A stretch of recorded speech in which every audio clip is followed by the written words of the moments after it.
recommencer. Malheureusement, nous avons le Yémen. Oui, qu'est-ce qui se passe? Pourquoi est-ce que vous êtes là? Avec votre façon de parler qui nous rebute. Oui, c'est notre façon de dire qu'on n'est pas d'accord de parler. On ne vous demande rien du tout. Il faut arrêter de nous appeler tout le temps. Donc c'est le Jabou qui s'exprime à sa manière. Alors vous n'êtes pas dans la diplomatie là. Aujourd'hui, on ne l'est pas. Nous allons reparler de la légende de la lanterne au pivoine. La légende de la lanterne au pivoine, c'est ce qui m'intéresse le plus aujourd'hui. Je ne suis pas intéressée par ce que vous voulez dire aujourd'hui. Pas du tout, pas du tout, pas du tout, pas du tout, pas du tout. Ça ne m'intéresse pas. Nous allons essayer aujourd'hui un exercice difficile en japonais, c'est de pouvoir lire avec un fond musical. Donc ce n'est pas simple. Alors nous allons essayer. Il y a longtemps, vivait un jeune homme nommé Shinzaburo, ou le jeune Saburo, né dans une riche famille de commerçants. Un jour, il s'est pris d'une belle et fraîche jeune fille nommée Otsuyu, rosée du matin. Leur amour était heureux, pur et s'épanouissait de jour en jour comme une belle fleur de pivoine. Leur relation devenait plus profonde alors que le temps passait et bientôt on pensa les marier. Un jour, Shinzaburo tomba malade, si gravement qu'il ne put pas voir Otsuyu pendant une longue période. Il essaya de guérir au plus vite, car sa promise lui manquait cruellement.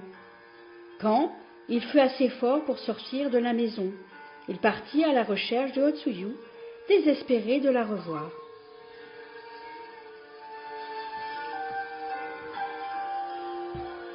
Il la chercha partout. On lui apprit que Otsuyu était morte peu de temps après le début de son absence. Shinzaburo, très affligé, le cœur brisé, vivait péniblement cette perte jour après jour. La même année, pendant le festival Obon, c'est un festival bouddhiste japonais honorant les esprits des ancêtres. Obon existe depuis plus de 500 ans et fut importé de Chine, où il est appelé Fête des fantômes. Il pria pour l'âme de Otsuyu. Alors qu'il rentrait chez lui, dans la nuit du festival,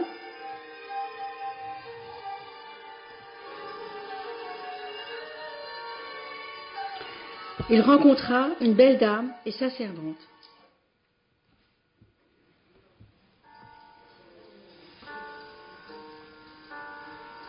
Elle portait une lanterne de pivoine. Lorsque la lumière d'une lanterne de pivoine passa sur le visage de la dame, Shinzaburo s'aperçut qu'elle ressemblait trait pour trait à Otsuyu. Il courut vers elle, n'en croyant pas ses yeux. Mais avant même qu'il puisse parler, les larmes montèrent aux yeux de la dame, et elle dit « On m'a dit que vous étiez mort de maladie, mon cher Shinzaburo. J'avais le cœur si brisé que j'ai demandé à ma servante de venir avec moi et de sortir de la ville. Mais vous êtes ici, bel et bien vivant.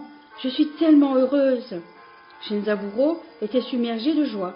Dans une étreinte, il embrassa Otsuyu et invita les deux femmes dans sa maison. Cette nuit-là, il resta avec Otsuyu dans ses bras et firent l'amour. La servante de Otsuyu dormait dans la chambre d'à côté.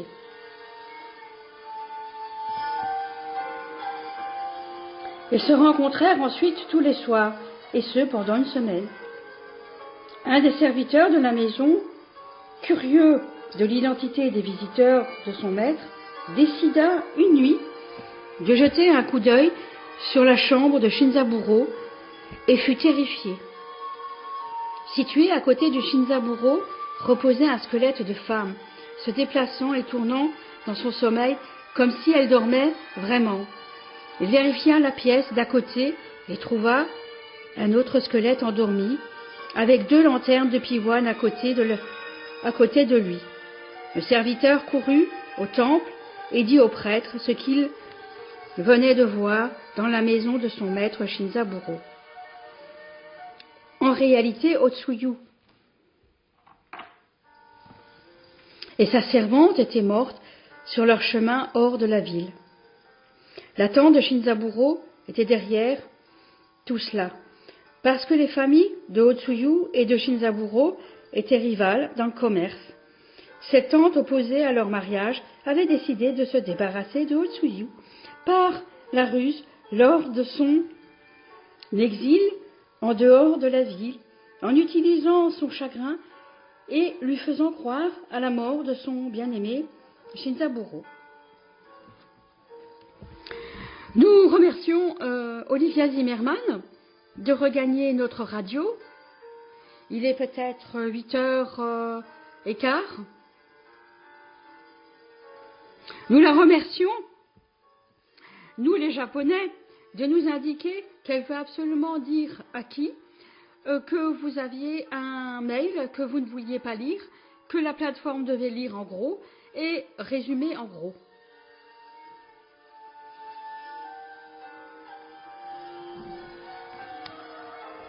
Le lendemain, le prêtre est entré dans la demeure de Shinzaburo et a placé des talismans autour de celle-ci pour garder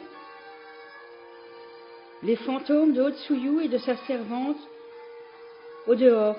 Shinzaburo a également été empêché de sortir de sa maison jusqu'à ce que les fantômes décident de renoncer à lui.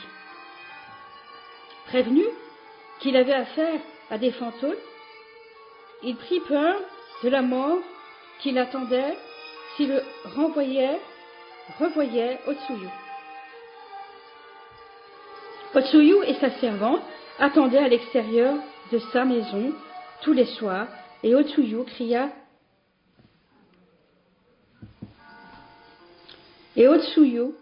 criait son nom à chaque fois, l'appelant désespérément à elle. Shinzaburo souffrait terriblement parce qu'il ne voulait pas être séparé de Otsuyu à nouveau. « S'il vous plaît, je dois la voir, s'il vous plaît », pria-t-il sa famille et ses serviteurs. Il ne pouvait pas la perdre, mais en même temps, il avait peur du sort horrible qui lui serait réservé si les deux femmes entraient. Il refusait de manger ou de dormir. Sa santé se détériorait. Sa famille et ses serviteurs, très inquiets, craignaient que Shinzaburo ne meure de chagrin. Un serviteur enleva en cachette les protections bouddhistes. Cette nuit-là, la voix fantomatique qui criait le nom de Shinzaburo cessa. Ce fut une nuit très calme.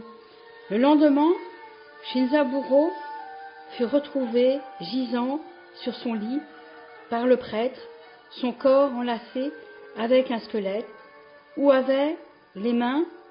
qui avait les mains autour de son cou.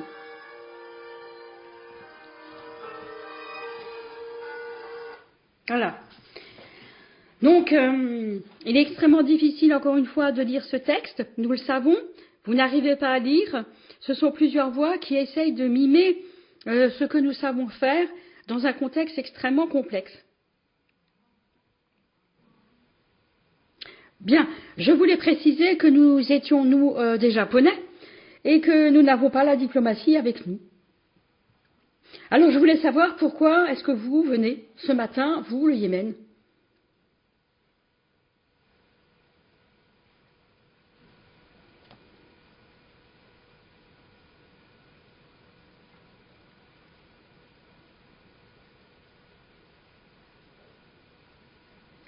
En fait, on ne vient pas, on veut simplement écouter, c'est tout, parce que nous avons beaucoup de difficultés à être avec des Allemands qui ne vont pas bien du tout. Alors, pourquoi est-ce que vous nous appelez, nous, le Japon ? Et pourquoi nous avons cette chose qui ressemble à des rats ?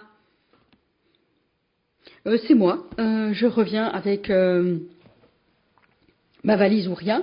Vous n'avez toujours pas discuté de la valise Ouria, mais nous n'avons pas d'indication. Oui. Je voulais savoir, est-ce qu'il est possible de poursuivre l'enquête concernant Ouria? Mais pourquoi? Parce que Ouria avait eu un problème aujourd'hui. Puisque Ouria, ce n'est plus Ouria, c'est un procédé qui consiste à reproduire ce qu'elle faisait au téléphone avec des personnes qu'elle connaissait. Oui, ça arrivait. Bon, vous n'êtes pas en train de faire la même chose, vous? Nous, le Japon? Oui, non, non, non, non, non, non, non, non, non, nous, au téléphone, jamais. Mais vous êtes une plateforme? Non. Et vous, vous êtes une plateforme? Non. Mais nous avons dit que nous allions parler de certains passages qui révéleraient certaines choses. Je suis d'accord. Le lendemain, le prêtre est entré dans la demeure de Shinzaburo. C'est ça que je voulais dire. Le prêtre est entré dans la demeure de Shinzaburo.